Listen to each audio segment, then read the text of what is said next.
তো আজ হচ্ছে সরস্বতী পুজো, আর দেখো আমি ঘুম থেকে উঠেছি আর দেখছি ছোট ছোট বাচ্চারা বেরিয়ে পড়েছে ঠাকুর দেখতে। তো আমার যেহেতু কোনো প্ল্যান নেই, তাই আমি চলে গেছিলাম সোজা রান্নাঘরে।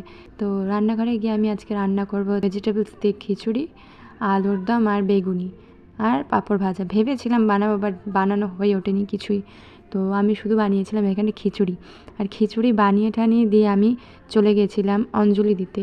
কিন্তু আমি সেখানে গিয়েও আমি হয়ে গেছিলাম লেট, দিয়ে আমি চলে এসেছিলাম আবার বাড়ি এসে আবার অন্য জায়গায় গেছিলাম অঞ্জলি দিতে। আর এই যে চন্দ্রমৃত্যু, সত্যি কথা বলতে আমি যেহেতু দুধ দই আমার খুব একটা ভালো লাগে না, বিশেষ করে দইটা তো আমি খাই না, তো সেই জন্য আমি বাড়ি নিয়ে চলে এসেছিলাম আর একটুখানি খেয়েছিলাম।